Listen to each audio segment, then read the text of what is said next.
Le voyage égoïste, contes, récits et souvenirs par Colette, lu par Équilibre, livre audio.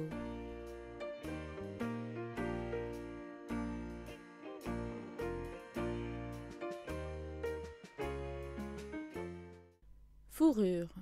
Elle a une automobile, mais elle n'a pas de collier de perles.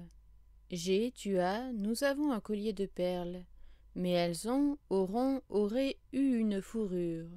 L'automobile de mon cousin est plus petite que le collier de perles de ma tante. Si votre grand-mère eût eu un collier de perles, votre mère eût acheté une fourrure et vendu son automobile.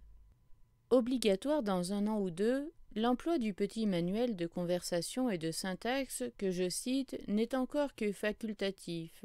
Il contient en outre 300 phrases obtenues en combinant heureusement les mots automobile, collier de perles, fourrure, avec des vocables de second ordre comme château, deauville, avion, chantage, carat, suicide, dissimulation de capitaux, etc. Et par là suffit à tous usages.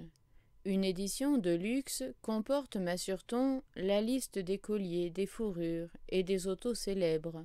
Cette liste, soigneusement tenue à jour, permettra de constater qu'un collier de perles et une automobile se déplacent dans des sens exactement contraires, mais qu'une fourrure, si elle ne s'attache pas définitivement à une propriétaire, disparaît sans laisser de traces, telle une source bue par le sable désertique.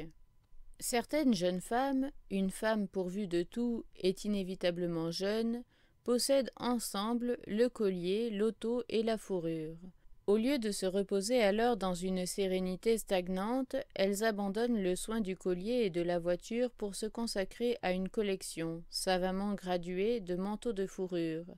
Hiérarchiquement, le manteau va du vison à la zibeline, en passant par le chinchilla. J'ai connu une artiste du genre femme du monde, c'est-à-dire le maximum de charme et le minimum de talent, à qui manquait, entre un vison hors de pair et une zibeline avec pédigré, le degré chinchilla. Elle en gardait une amertume constante, et un sourire de femme qui a perdu une dent incisive.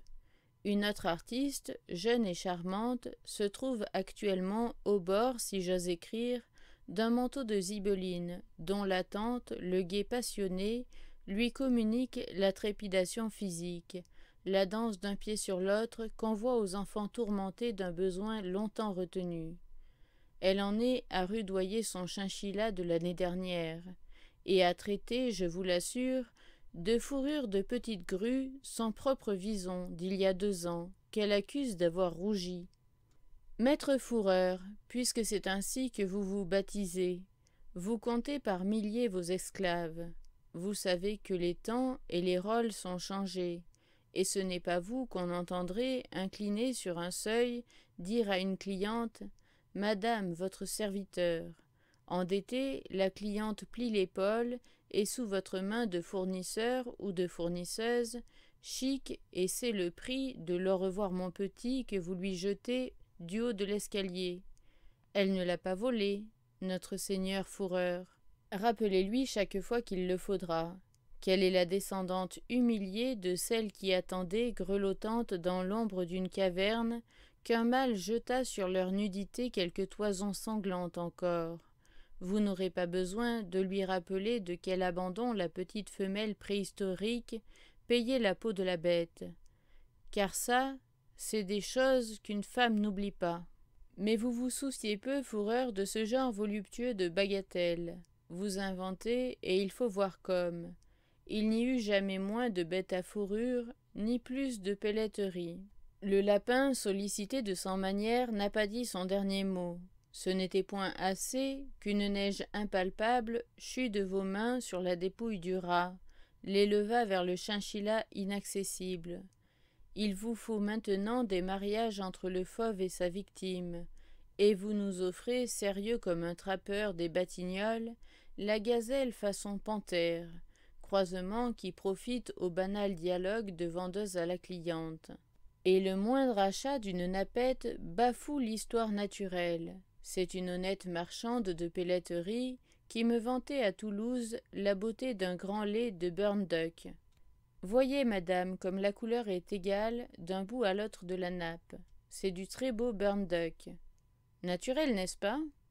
Oh, vous ne voudriez pas, madame. Le vrai burn-duck n'est pas solide. Celui-ci est fait avec des petits visons ras. Si vous préférez, pour de beaux parements et un bas de manteau, cette panthère, vous en serez contente. Nous ne sommes pas de ceux qui font de la panthère avec de mauvaises gazelles, je peux vous le garantir. Vraiment? Sur facture, madame. Toutes nos panthères sont faites sur véritable peau de chevrette.